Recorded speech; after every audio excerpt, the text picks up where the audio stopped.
చేసి బ్లాక్మెయిల్ చేసినటువంటి దీని నుంచి ఒక 30 లక్షల రూపాయల వరకు వాళ్ళు దోచుకున్నమాట వాస్తవం. దాన్ని వెలికి తీయటంలో మాకు సహాయం చేసినటువంటి సంస్థ సభ్యులు ఉన్నారు. ఇది నిజాలు తెలియజేశారు. దాని గురించి ప్రశ్నించడంతో వాళ్ళు అక్కడి నుంచి మా మీద ఏదైనా బురద జల్లి తప్పించుకోవడానికి ఉండేటప్పుడు ఏమంటారు, ఒక రాజకీయ పార్టీ పడలేదనుకోండి, ఆ రాజకీయ అధినాయకుడి మీద బురద జల్లుతారు వేరే దగ్గర. అలాగే వీళ్ళు కూడా మనం ఎప్పుడైతే వాళ్ళ మీద అబాండాలు వేసి తీసేస్తున్నామో మన మీద బురద జల్లడానికి ప్రయత్నిస్తారు. ఇప్పుడు మీరు విశాఖపట్నంలో ఒక ల్యాండ్ పార్క్ కబ్జా జరిగిందని మొన్న ఒక స్టేట్మెంట్ కూడా ఇవ్వడం జరిగింది.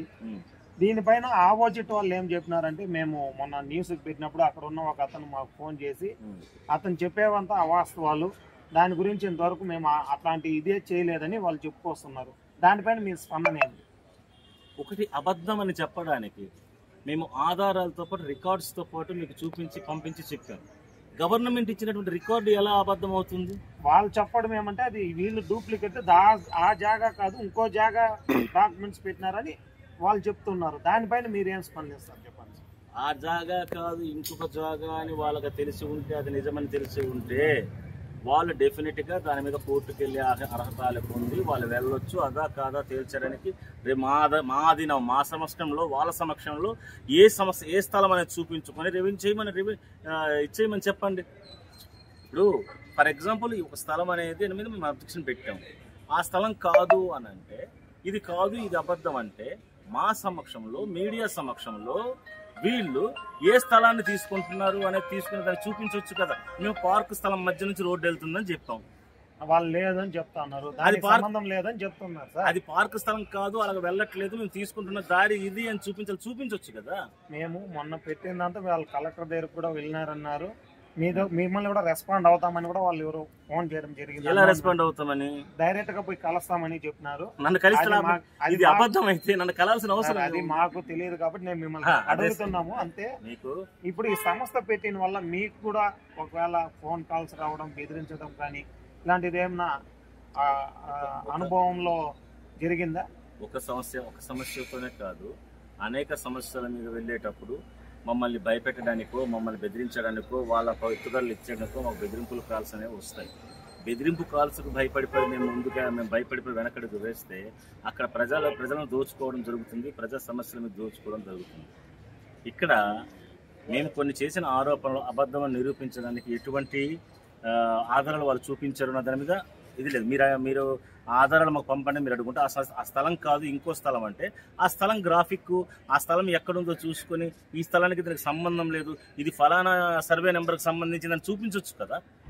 అదే మీ సంస్థ వారికి చెప్పడం ఏం సార్, కొంతమంది ఆ కార్డు మిస్యూజ్ చేస్తున్నారని ఇప్పుడు కూడా ఒక మీటింగ్లో చెప్పడం జరిగింది. ఆ మిస్యూజ్ చేసే వాళ్ళు కానీ మిస్యూజ్ చేసే వాళ్ళపైన యాక్షన్ ఏమని తీసుకుంటున్నారు? సంస్థ ఒక ఇది కట్టుదిట్టాలు ఏమనేది మీరు కొద్ది తప్పకుండా సంస్థని అడ్డం పెట్టుకొని ఎవరి తప్పులు చేసినా సరే వాళ్ళని వెంటనే సంస్థ నుంచి తొలగిస్తాం. మాకు ఒక నేషనల్ కమిటీ ఉంది. నేషనల్ కమిటీలో సంపత్ కుమార్ అనే వ్యక్తి ఒకటే భాగస్వామ్యం కాదని చాలాసార్లు చెప్పాము. నేషనల్ కమిటీలో చాలామంది మా లీడర్స్ ఉన్నారు, నాయకులు ఉన్నారు. వాళ్ళతో చర్చించిన పిదప ఒక సమస్య మీద కానీ ఒక దాని మీద కానీ మాట్లాడేటప్పుడు వాళ్ళకి మేము ఏం చేస్తున్నామని క్లుప్తంగా చెప్తాం.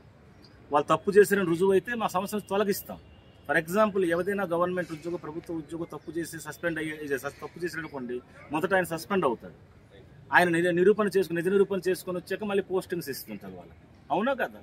ఇలాగే సంస్థల్లో ఎవరైనా ఇప్పుడు 14 రాష్ట్రాల్లో ఉన్న ఆ సంస్థలో ఏదో ఒక మూల, ఏదో జిల్లాలో ఎక్కడో ఒక దగ్గర ఎవరో ఒక వ్యక్తి అనేవారు తప్పు చేయొచ్చు.